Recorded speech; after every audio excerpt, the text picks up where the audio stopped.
말씀을 시작하도록 하겠습니다. 오늘 말씀의 제목은 교회에 다가온 심판과 다가올 천국 에스겔 35번째 시간인데요.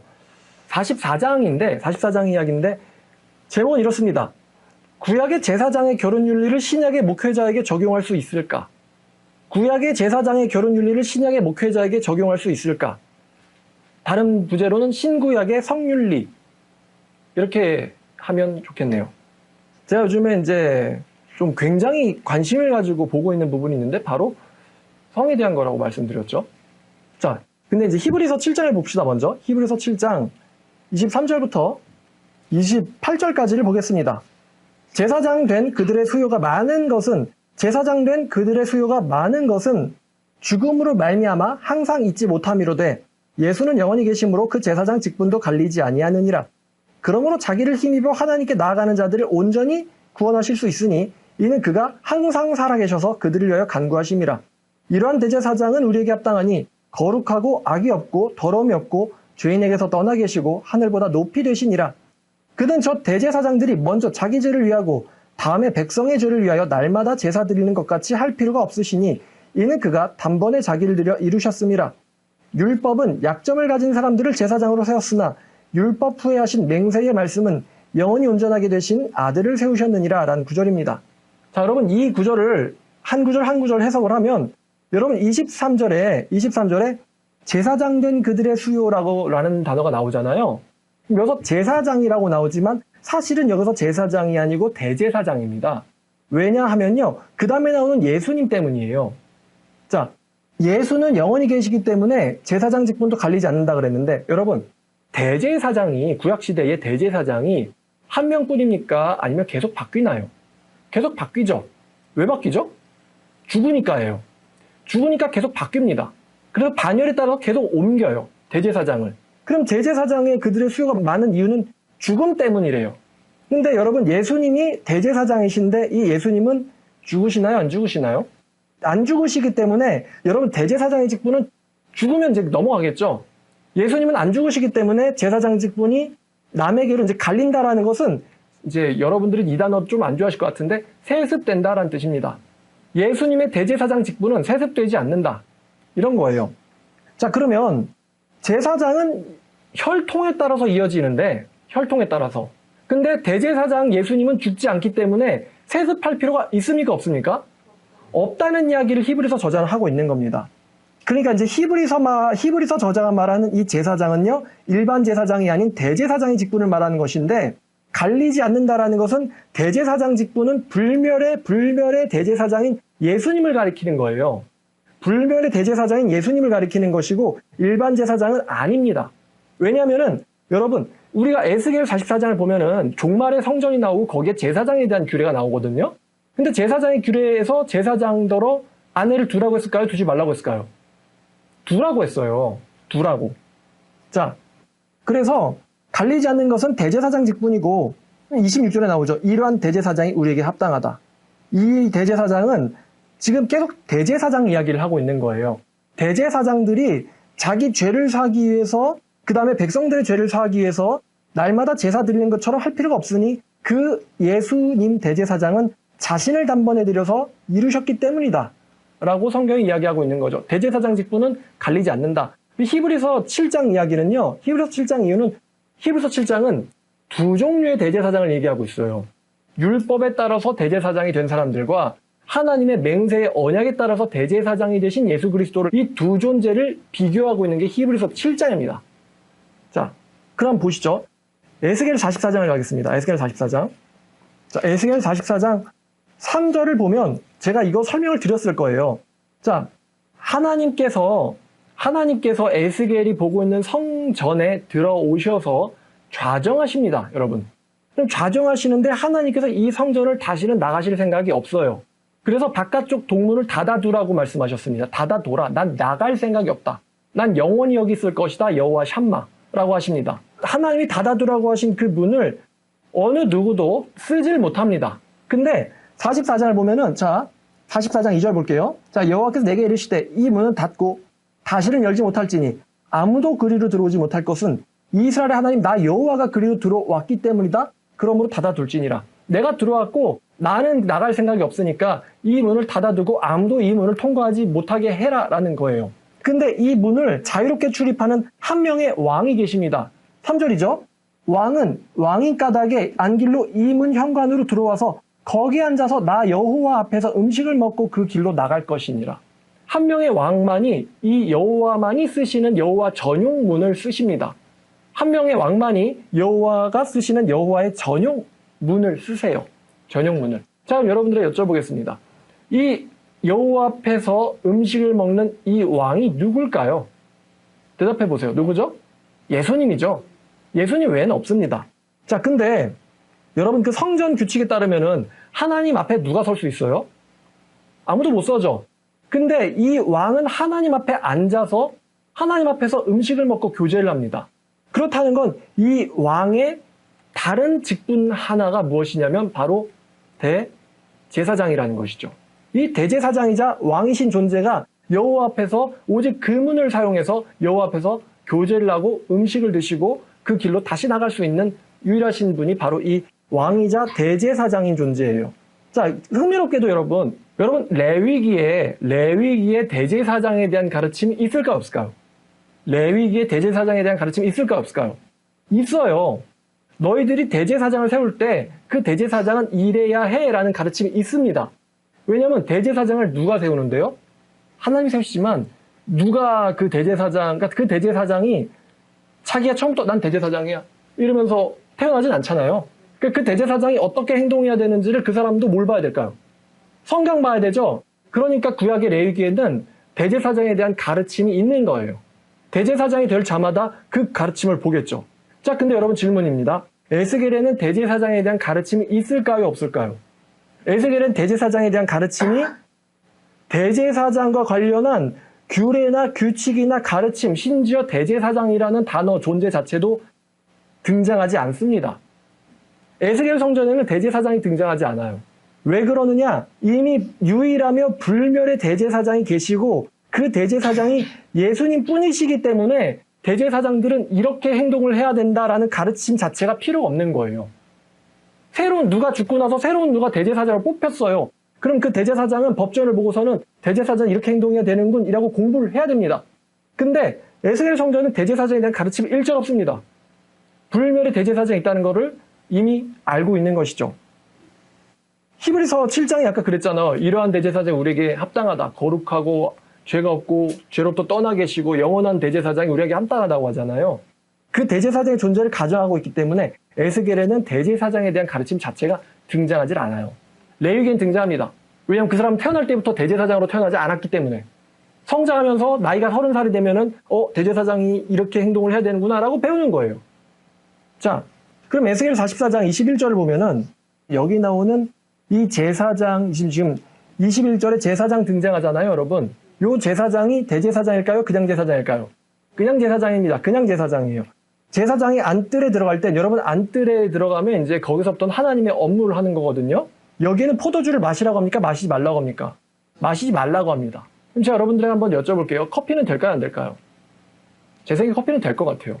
포도주를 마시지 말라고 한 이유가 있는데 이 성도를 다루는 업무에 집중력을 떨어뜨리기 때문이에요. 그래서 포도주를 마시지 말라. 포도주는 안 되고 소주는 될까요? 같은 가르침에 따르면 그냥 술결은 안 되는 거예요. 정신 집중을 흐리게 만들 만한 음료는 마시면 안 됩니다. 근데 그럼 레드불은요? 제 생각에 레드불은 될 것 같습니다. 물 마시지 말란 말은 없잖아요. 자, 그래서 포도주를 마시지 말고 22절을 보면은 이 제사장은 과부나 이혼한 여인에게 장가를 들지 말고 오직 이스라엘 족속의 처녀나 혹시 제사장의 과부에게 장가들 것이며 이스라엘 족속의 처녀나 이 제사장의 과부에게 장가들 것이며 이 사람은 백성에게 거룩한 것과 속된 것의 구별을 가르치며 다시 말하면은 말씀을 가르친다는 뜻이에요. 이렇게 살아야 된다, 저렇게 살면 안 된다 이렇게 말씀을 가르친다는 거예요. 부정과 정한 것을 분별하게 할 것이며 24절 재판할 것이며 또 29절에 속건제의 제물을 먹고 30절에 백성들로부터 예물을 받고 마지막 보니까 네 집에 복을 내리도록 하게 하는 존재가 바로 이 제사장들입니다. 자, 근데 여러분 44장 5절 한번 보세요. 5절. 자, 여러분 한번 분위기를 전환시켜보죠. 44장 5절 여호와께서 내게 이르시되 인자야 너는 무엇으로 주목하여? 무엇으로 주목하랬어요? 전심으로 주목하여. 여러분 전심으로 주목하라라는 것은 네가 할 수 있는 모든 집중을 다 하라는 거 아니에요? 그죠? 네가 할 수 있는 모든 집중을 다해서 주목하라는 거예요. 그럼 뭘 주목하냐? 내가 너에게 말하고 있는 여호와의 성전 모든 규례. 뭐라고요? 성전 규례. 뭐라고요? 성전 규례들을 어떤 마음으로 주목하라고요? 전심으로 주목하라. 그러니까 이게 좀 틀려도 된다는 거예요? 안 된다는 거예요? 된다는 거예요? 안 된다는 거예요? 안 된다는 거죠. 그래서 여호와의 성전의 모든 규례와 율례를 귀로 듣고 또 성소에 어디를 주목하냐면은 입구와 출구를 또 무슨 마음으로 주목하래요? 전심으로 주목하라. 여러분 입구와 출구를 전심으로 주목하라라는 것은 누가 들어갈 수 있는지 누가 들어가서는 안 되는지 성전 출입의 자격을 전심을 다해서 관찰하라는 거예요. 그죠? 이제 다시 말씀드리지만 성전 규례에 대해서 대충 생각해보라 그랬어요? 전심으로 주목하라 그랬어요? 전심. 왜 전심이냐면은 레위기에도 그렇지만 출애굽기에도 그렇지만 여기에 뭐가 걸려 있습니까? 예배 들어가는 사람의 목숨이 걸려 있어요. 목숨. 그죠? 목숨이 걸려 있으니까 전심으로 주목하라. 뭐? 성전의 규례에 대해서. 자, 그러니까 여러분 제가 이렇게 한번 말을 해볼게요. 이 에스겔 성전을 제가 종말 성전이라고 표현을 하겠습니다. 괜찮을까요? 종말 성전? 자, 이 종말 성전의 제사장의 자격에서 결혼에 대한 규례는 전심으로 주의하고 지켜야 되는 규례다. 맞아요? 틀려요? 다시 한번 말씀드릴게요. 종말 성전의 제사장 자격에서 결혼에 대한 규례는 전심으로 주의하고 지켜야 되는 규례다. 맞아요? 틀려요? 여러분 대답해 보세요. 맞습니까? 틀립니까? 대충 해도 되는 거예요? 아니면 말씀대로만 해야 됩니까? 말씀대로만 해야 되는 거 맞습니까? 틀립니까? 맞죠? 제가 지금 왜곡했나요? 아니죠. 자, 근데 종말 시대의 성전에서 제사장의 결혼과 거루에 대한 규정이 레위기 21장의 결혼 규례를 그대로 가져옵니다. 그대로 가져올 뿐만 아니라 매우 엄격해요. 근데 제가 지금 이 시간은 레위기 21장을 다루는 시간이 아니기 때문에 여러분들이 레위기 21장을 보시면 됩니다. 한 가지가 달라요. 뭐가 다르냐면은 레위기 21장에는요. 처녀만 취하라고 되어 있어요. 근데 에스겔에는요. 처녀와 제사장의 과부도 취할 수 있다고 되어 있어요. 자, 그런데 그러면은 제사장의 거룩과 결혼에 대한 규정이 레위기 21장을 그대로 가져온다고 했잖아요. 그리고 그 규례가 느슨하다, 매우 엄격하다. 여러분 대답해 보세요. 느슨해요, 매우 엄격해요. 왜 그럼 이렇게 엄격한 다시 말하면 전심으로 성전 규례를 주목하라고 말씀을 하셨냐면은 7절을 보니까요. 7절을 보니까 6, 7절을 사실 같이 봐도 되는데 너는 반역하는 자 6절 반역하는 자고 이스라엘 족속에게 이르기를 주 여호와의 말씀에 이스라엘 족속아 너희의 가증한 일이 충분하다는 거예요. 너희가 이 성전에서 저지른 가증한 일들은 이미 충분히 저질러졌다. Enough 이거예요. 충분해. 어떤 죄악들이 충분히 저질러졌냐? 너희는 마음과 몸에 할례받지 않는 이방인을 이 성전에 데려왔다. 그리고 내 떡과 기름과 피, 이거 성물이거든요. 성물을 들을 때에 그들로 내 성소 안에 있게 해서 내 성전을 더럽혔다는 거예요. 여러분 성전에서 제사 드릴 때 그거 이방인이 보면 안 돼요? 관광산업으로도 쓸 수 있잖아요. 일본에서 맛질이 할 때 한국인이 가서 보면 안 됩니까? 일본에서 관광산업으로 한국인이 가서 맛질이 보면 안 되나요?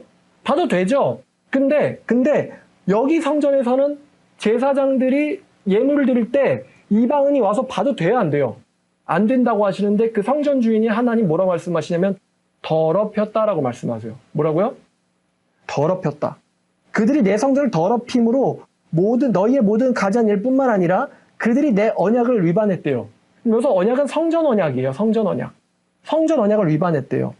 너희들은 성물에 대한 직분을 지키지 않았고 내 성소에 사람을 두어 너희의 직분을 대신 지키게 했다. 다시 말씀드리면 여호와께서 주목하라, 전심으로 주목하라고 하는 이 성전의 5절에 나오는 성전의 모든 규례를 너희들이 과거에 파괴했었다는 거예요. 맞죠? 파괴했었다. 자, 그러면 여러분 성전에 대한 규례가 파괴되면서 결국에 이스라엘이나 남유다겠죠? 남유다에 일어난 일이 뭘까요? 남유다의 예루살렘 성전 규례 파괴가 뭘 일으켰어요? 멸망을 일으켰다. 제가 지난주 또 설교하기를 제단에서 제사장이 어떤 태도와 자세를 가지느냐에 따라서 성도들이 그걸 그대로 보고 배운다고 말씀드렸잖아요. 하나님이 무서워. 그 전심으로 성전 귀를 주목해서 하나님 말씀대로 나를 일치시키고 싶어 라고 생각하는 목사와 아이 뭐 어때? 좋은 게 좋은 거지 라고 여러분 좋은 게 좋은 거지 이게 전심으로 주목하는 건가요? 아니죠. 좋은 게 좋은 거지. 그러니까 뭐 친한 사람들 데려다 쓰고 여러분 왜 말입니까? 만약에 제가 대형교회 목사가 됐다고 가정해보고 대형교회 목사가 됐는데 예를 들어 찬양팀 리더라든가 전도사라든가 부목사를 제 마음대로 말입니다. 제 마음대로 그냥 제 친한 사람들 데리고 와가지고 다 그냥 앉히는 거예요. 자격 있는지 없는지 따지지도 않고. 그렇게 하면 될까요? 안 될까요? 절대로 돼야 안 돼요? 안 되죠. 절대 안 되는 일입니다. 하나님께서는 그러한 성전 언약의 파괴가 결국에는 이스라엘 땅에 오염을 일으켰고 성전이 더럽혀졌고 이스라엘 땅이 더러워졌고 그 더러운 땅은 이스라엘 백성들을 내보내 즉 멸망시켰다. 이게 하나님께서 보시는 이스라엘의 멸망의 원인이에요. 한마디로 말하면 교회 타락이 민족의 멸망을 야기한다. 뭐라고요? 교회 타락이 민족의 멸망을 야기한다. 근데 교회 타락은 어디서부터 시작될까요? 제단에서부터 시작된다는 거예요. 제단에서. 맞습니까? 맞아요. 자, 그러면 제가 질문을 하나 또 드리겠습니다. 여러분, 교회의 거룩과 종말시대 성전의 거룩은 같을까요? 다를까요? 교회의 거룩의 수준과 종말시대 성전의 거룩의 수준은 같을까요? 다를까요? 여러분 어떻게 생각하세요? 교회는 이방인들이 다니는 데니까 좀 더 격떨어져도 된다. 여러분 어떻게 생각해요? 종말시대 성전은 정말 전심으로 규례를 주목해야 되는 성전이에요. 함부로 누가 서도 안 돼요. 그냥 결혼도 함부로 해도 돼요? 안 돼요. 중요해요. 근데 교회는 대충 그냥 해도 될까요? 안 될까요? 여러분은 어떻게 생각하세요? 교회는 어떻게 생각해? 여긴 이방인들이 다니니까 대충 할까? 여기는 비싼 건물이 아니니까 대충 할까요? 여기는 수백, 수천, 수만 명이 다니는 교회가 아니니까 대충 할까요? 우리가 하나님을 대할 때 대형교회 하나님은 위대하신 하나님이고 소형교회 하나님은 저급하신 하나님입니까? 여러분 어떻게 생각하세요? 전심으로 주목을 해야 한다면 우리도 역시 전심으로 주목해야 되는 거 아닐까요? 자, 또 질문해 볼게요. 제사장이 왜 정결해야 됩니까? 레위기에 따르면 이렇게 나와 있어요. 제사를 드리기 때문에. 너희 하나님에게 제사를 드리기 때문에. 뭐라고요? 너희 하나님에게 제사를 드리기 때문에 거룩해야 된대요. 자, 그러면 목사가 예배를 바치기 위해서는 정결하지 않아도 될까요?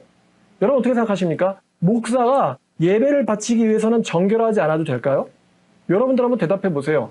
목사가 예배를 하나님께 바친단 말입니다. 우리 예배 사실 저도 여태까지는 보러 온다고 생각했거든요.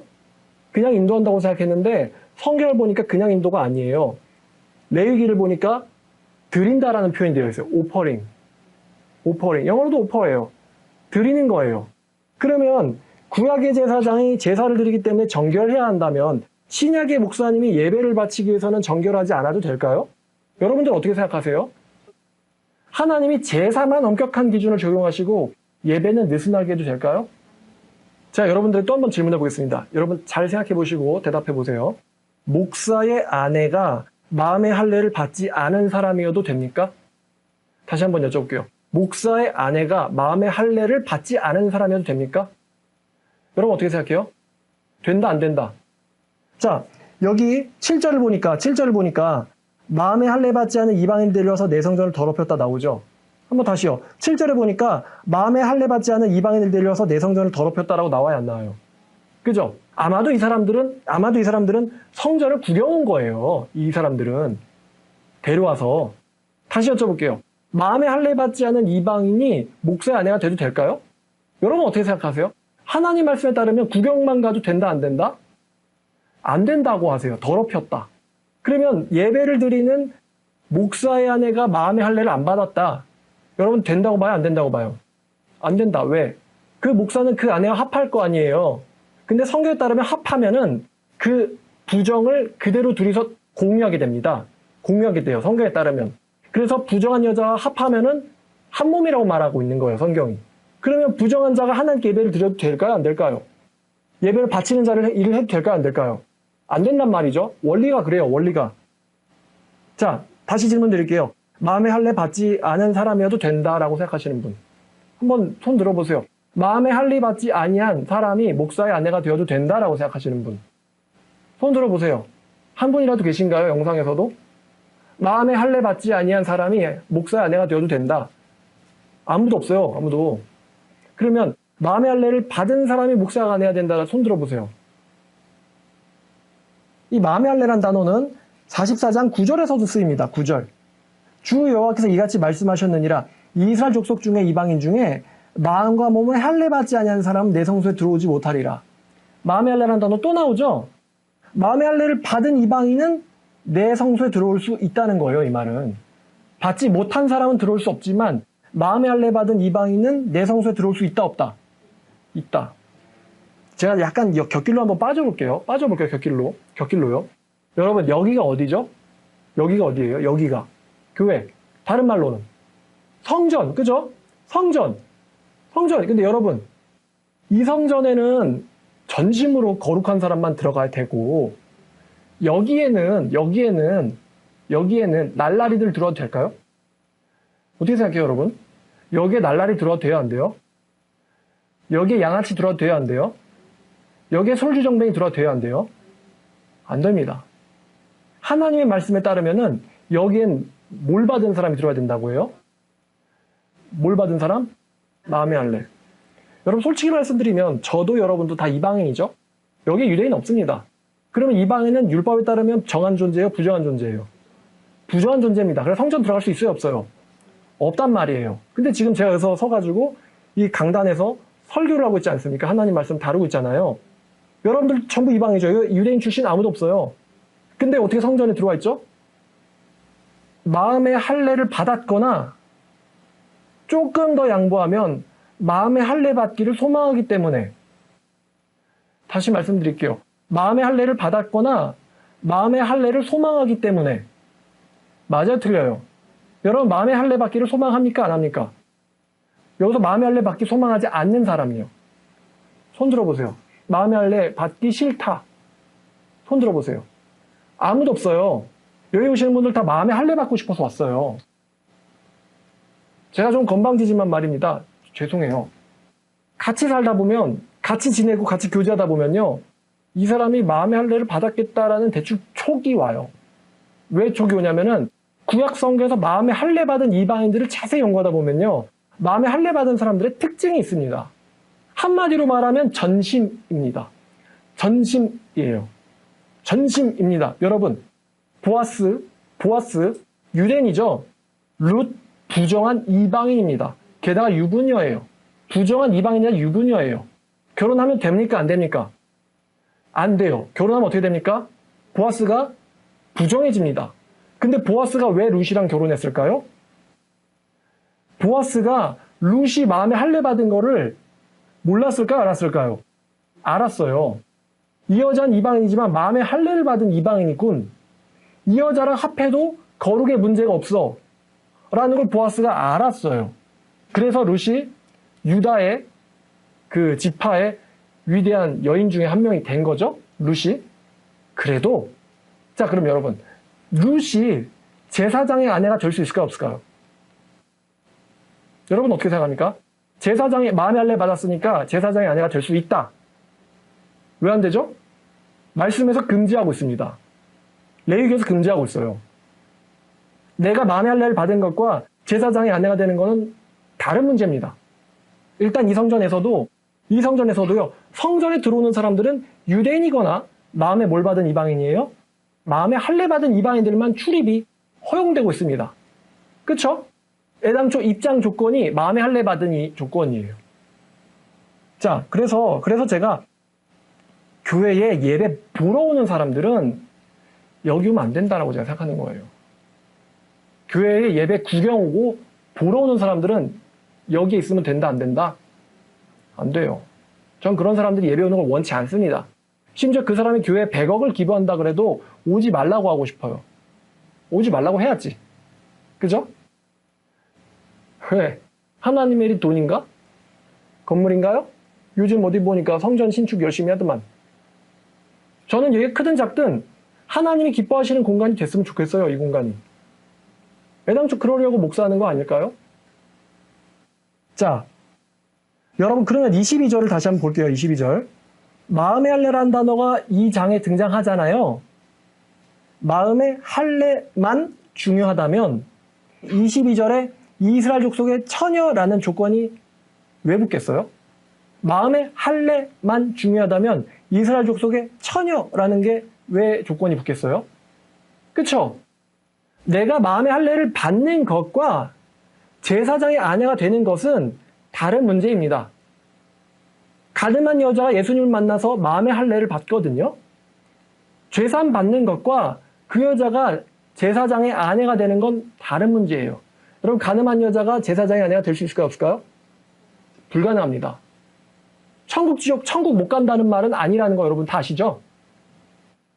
만약에 마음의 할례만 된다면, 마음의 할례만 중요하다면은 이스라엘 족속 중에 처녀를 삼으라는 단어가 쓰일 필요가 없고요. 아마도 마음의 할례를 받았다면 이방인들도 괜찮으니 제사장은 아무 여자나 아내로 삼아도 된다라고 기록됐을 거예요. 아무 여자나 아내로 삼아도 된다. 마음의 할례를 받았다면 이렇게 기록됐을 겁니다. 그죠? 근데 애당초 성전에는 마음의 할례를 받은 사람들만 들어오거든요. 이 성전에는 마음의 할례를 받은 사람들만 들어오는데 그 와중에 제사장의 아내는 이스라엘 족속의 처녀라고 딱 고정이 되어 있습니다. 맞나요? 맞죠? 그러니까 제사장의 결혼 상대자에게 있어서 마음의 할례만 중요한 게 아니고 마음의 할례도 중요하고 순결도 중요한 거예요. 제 말 맞나요? 왜냐하면은 제사장이 뭐 해야 하기 때문입니까? 거룩해야 하기 때문이에요. 제 설명이 틀렸나요? 맞나요? 마음의 할례만 중요합니까? 마음의 할례도 중요합니까? 할례도 중요하죠. 할례를 받았다면 성전 출입이 가능하다는 거예요. 자, 그러면 지금 이게 제가 무슨 성전이라고 그랬어요? 종말 성전. 그럼 종말 성전의 제사장의 정결함과 교회의 목사의 정결함이 같아야 될까요? 교회 목사는 좀 떨어져도 될까요? 여러분 어떻게 생각하세요? 제사장만 거룩해야 되고 교회 목사는 좀 질 떨어져도 거룩이 질 떨어져도 돼요 안 돼요? 여러분들 대답해보세요. 어떻게 생각하세요? 우리는 이방이니까 어차피 여기 이방인들의 교회니까 여기는 하나님 안 오셔요. 여기는 분점이거든요. 본점은 어디예요? 이스라엘에 있어요. 그러니까 이스라엘은 하나님의 그 종들은 거룩해야 되고요. 우리는 분점이잖아. 분점에서 뭘 이렇게 거룩을 따져요? 대충 살지. 여러분 어떻게 생각해요, 여러분? 여러분 어떻게 생각해요? 여기 분점이니까 하나님 여기 안 오실까요? 여기 분점이니까 하나님 여러분들 예배 안 보러 오실까요? 자, 그러니까 다시 질문 드리는 거예요. 종말 성전의 제사장의 정결함과 교회 목사의 정결함이 같아야 됩니까? 아니면은 우리는 이방이니까 질 떨어져도 될까요? 여러분 어떻게 생각해요? 하나님이 구약의 제사장에게 이거 해라 저건 하지 말라 있잖아요. 거룩을 위해서.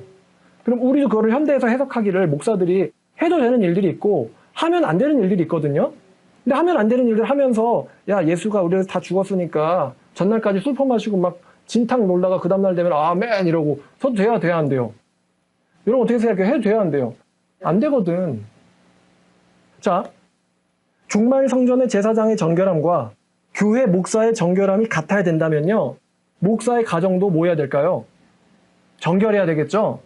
정결해야 되고 만약에 달라도 된다면 목사의 가정은 종말 성전의 제사장의 가정과는 다르게 부정해도 됩니다. 여러분 목사님의 가정이 정결해야 될까요? 부정해도 될까요? 여러분 어떻게 생각해요? 그러면 구약시대 레위기 당시에 제사장들에게 요구되는 정결함과 종말시대 성전에 이 메시아 시대 성전의 정결함이 제가 이게 다르다 그랬어요? 그대로 가져왔다 그랬어요?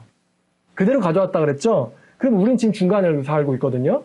우리는 레위기 시대도 아니고 우리는 에스겔의 그 말씀 성취 시대도 아니에요. 이건 우리에게도 미래입니다. 우린 지금 중간에 살고 있어요. 이미 일어난 일과 아직 일어나지 않은 일 사이에 살고 있죠. 우린 중간을 살고 있단 말이에요. 자, 그러면 중간 시대에 껴있는 교회의 정결함 역시 이 종말 시대의 정결함과 같아야 되는 거 아닐까요?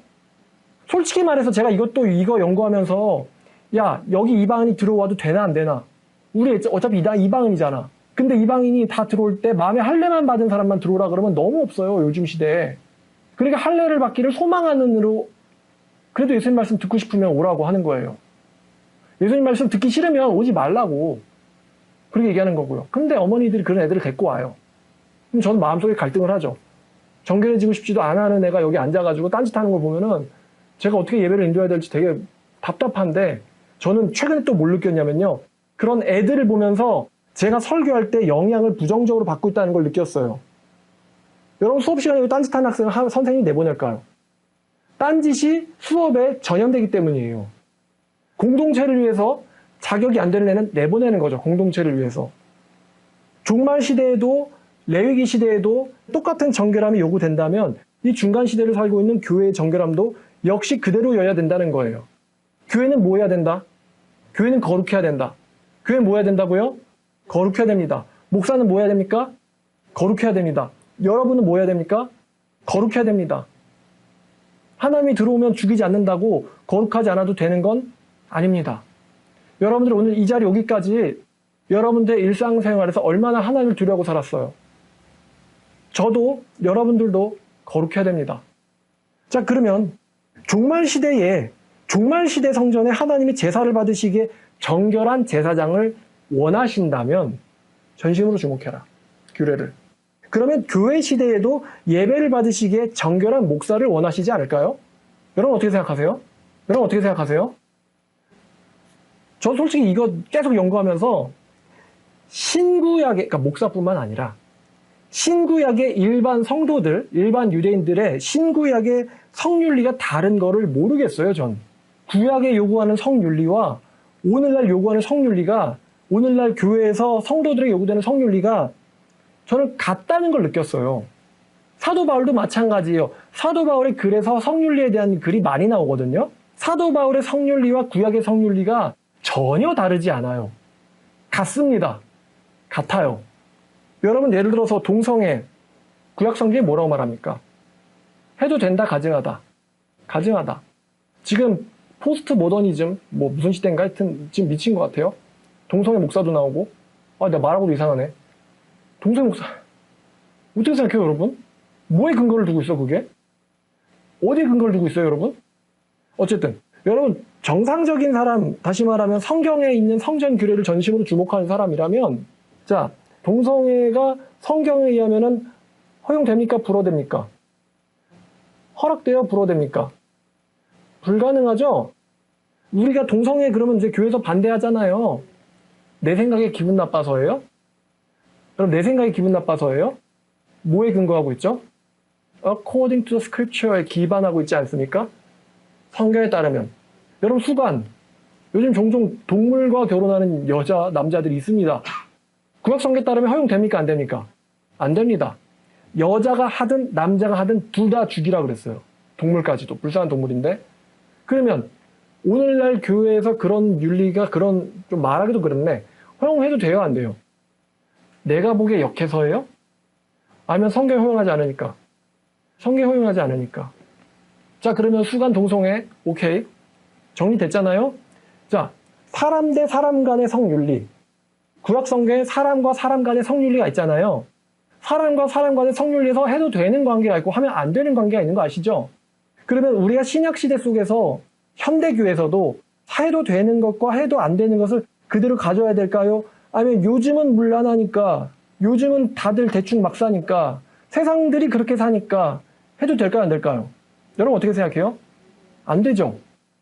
우리가 동성애를 반대할 거면은 구약 성경의 성윤리를 그대로 가져야 된단 말이에요, 여기에도. 근데 사도 바울의 글을 봐도 사도 바울이 유달리 구약 성경보다 느슨한 성윤리를 갖고 있거나 아니면 구약 성경보다도 더 엄격한 성윤리를 갖고 있거나 그러지 않고 구약 성경의 성윤리를 그대로 가져옵니다, 사도 바울이. 전 뭐가 다른지 모르겠어요, 성윤리가 뭐가 다른지. 예를 들어서 신명기 22장을 보면, 신명기 22장 20절과 21절, 20절과 21절, 신명기 22장 20절과 21절. 자, 그 일이 참되어 그 여자에게 처녀의 표적이 없거든 그 처녀를 아버지 집문에서 끌어내고 성읍 사람들이 돌로 쳐 죽일지니 이는 그녀의 아버지 집에서 창기의 행동을 해여 이스라엘 중에 악을 행하였음이라. 자, 어떤 여자가 시집을 갔는데 처녀의 흔적이 없거든 끌어내가지고 돌로 쳐서 죽이라라는 명령입니다. 그죠? 근데 성경에 뭐라고 하냐면은 이와 같이 하여 너희 중에서 뭐를 제하래요? 악을 제하라. 저는 왜 아니 여러분 지금 자유의 시대인데 좀 성관계 할 수도 있잖아. 근데 하나님은 처녀 표적이 없으면 어쩌라고 했어요? 죽여서 악을 지하래요. 너희 가운데서. 이거는요 그 여자가 잘못해서도 있는데요. 그 여자를 처형하지 않을 경우에 생길 수 있는 위험성이 무시무시하기 때문이에요. 예를 들어 여러분 한 명이 굉장히 무서운 전염병에 걸렸습니다. 그럼 대중 속에 놔둬도 될까요? 격리시켜야 될까요? 격리시켜야 돼요. 이 여자는 누구와 결합하든지 결합되는 남자를 부정하게 만듭니다. 그래서 누구든지 부정하게 만들 수 있는 이 여자를 죽여서 너희 가운데서 부정하게 되는 경로를 제거하라라고 말씀하신 거예요. 자, 그러면 고린도전서 5장을 가볼게요. 고린도전서 5장. 자, 고린도전서 5장 9절부터 13절까지입니다. 내가 너에게 쓴 편지에는 음행하는 자들을 사귀지 말라고 하였으나 이 말은 세상에 음행하는 자들이나 탐하는 자들이나 속여 빼앗는 자들이나 우상 숭배하는 자들과 도무지 사귀지 말라 하는 것이 아니니 만일 그렇게 하려면 너희들은 이 세상 바깥으로 나가야 할 것이니라. 이제 내가 너에게 쓴 것은 만일 어떤 형제라 일컫는 자가 음행을 하거나 탐욕을 부리거나 우상 숭배를 하거나 모욕하거나 술 취하거나 속여 빼앗거든. 어떤 자가요? 너희 중에 뭐라고 불리는 자가? 형제라 불리는 자가. 자, 그럼 형제라고 불려도 되고 자매라고도 불릴 수가 있겠죠. 그럼 이 자매라고 불리는 자가 음행을 하면 처녀일까요? 아닐까요? 처녀가 아니겠죠. 그런 자와는 사귀지도 말고 뭐 하지도 말래요? 먹지도 말래요. 교회의 바깥에 있는 사람들을 판단하는 것이야 내게 무슨 상관이 있겠느냐마는 교회 안에 있는 사람들은 너희가 판단해야 되지 않겠느냐예요. 교회 안에 있는 사람들은. 왜? 교회는 언약 공동체이기 때문에.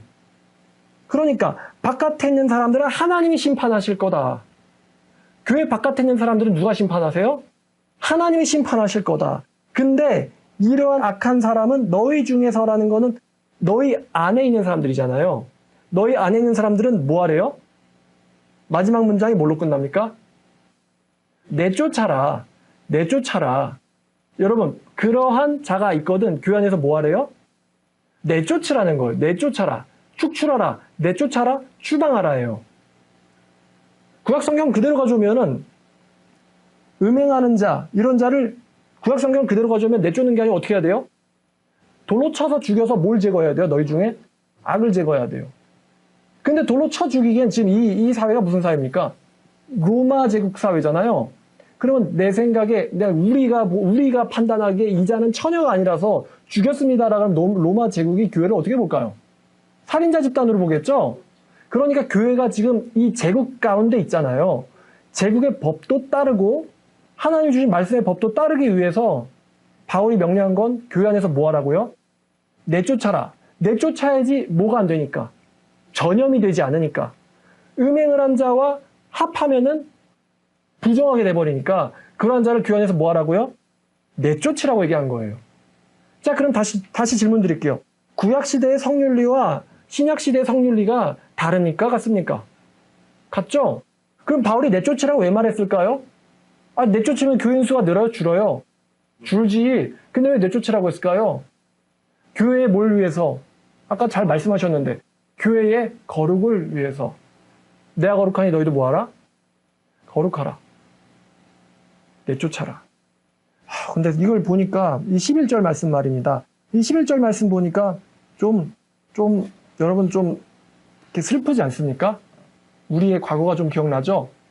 11절 보니까 이거는 안 했는데 저거는 걸리고 저거는 안 했는데 또 그거는 걸리고 아마 그러실 거예요. 그래서 오늘 말씀의 제목입니다. 구약 제사장의 결혼 윤리를 신약의 목회자에게 적용할 수 있을까? 다른 말로 하면 신구약의 성윤리. 여러분 어떻게 생각하십니까? 같아야 된다고 생각합니까? 달라도 된다고 생각합니까? 같아야 된다. 구약시대만 음녀와 결합하면 부정해지는 게 아닙니다. 신약시대에도 어떻게 돼요? 신약시대에는 음녀와 합해도 된다. 예수님이 너희를 위해 다 죽으셨다. 신약시대가 그렇게 말하나요? 아니요. 신약시대도 똑같이 말하죠. 6장 16절. 6장 16절. 뭐라고 말합니까?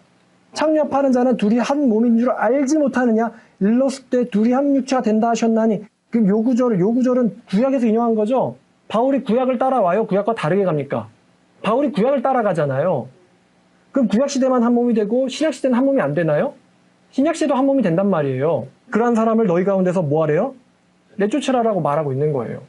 교회의 거룩을 위해서. 18절 보니까 음행을 피하라고 합니다.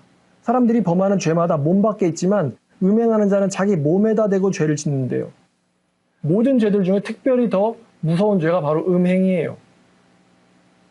참 젊은 크리스찬 청년들 힘들겠다. 참 힘들겠어. 눈으로 봐도 음욕했다고 그러지. 눈으로 봐도 죄졌다 그러지. 자기 몸에다 대고 죄를 짓는다고 하지. 내쫓으라고 하지. 제가 교회 교인들이 늘어나야 되니까 대충대충 해도 되잖아 라고 생각을 하고, 저 역시도 그렇게 살아왔고 또 그런 사람들도 교회에서 받아줘야 된다라고 생각을 했는데, 요즘에 이제 말씀을 다시 보게 되면서 그동안 너무 아니하고 잘못했다라는 걸 느꼈어요. 옛날 기억을 되돌려보면 옛날은 교회가 그렇지 않았던 것 같아요. 아주 옛날에 한 40년쯤 전에, 40, 50년쯤 전에는 그렇지 않았던 것 같아요. 참 한국교회의 거룩성 정말 중요한 문제라고 생각됩니다만, 여러분들도 말씀을 읽으시고 하나님이 기뻐하시는 마음의 할례를 받은 이방인이 어떻게 될까 고민하셨으면 좋겠습니다. 자, 기도하겠습니다. 하나님 아버지 감사합니다. 떨리는 다리로 이 단에 서서 하나님의 말씀을 전합니다. 아버지, 저희들을 불쌍히 여겨 주시옵고 또 말씀에 떠는 마음을 허락하사 이 말씀이 정말 마음속에 사무쳐 하나님 아버지가 보시기에 말씀을 두렵고 떠는 그러한 삶을 살 수 있도록 도와주시옵소서. 신약의 교회에도, 예수님이 재림하시기 전에 있을 종말의 성전에도 하나님께서는 그 교회의 그 성전을 가리켜 거룩해야 한다, 마음의 할례를 받은 자만 들어와야 한다 라고 말씀하고 계십니다. 마음의 할례 받기를 원합니다. 주님께서 인도하여 주시옵고 저를 불쌍하게 여겨 주시옵소서. 여기에 모두가 다 고백한 것처럼 마음의 할례를 받기 원하는 자만 모여 있습니다. 주님께서 이 말씀 사랑교회를 굽어보시고 우리들 가운데서 마음의 할례 받지 못한 자가 있거든 주님께서 살펴보시며 그들의 마음속에서 부정한 것들을 떼어내고 하나님의 새롭게 하심과 성령의 씻음이 함께하도록 도와주시옵소서. 예수님의 이름으로 기도드렸습니다.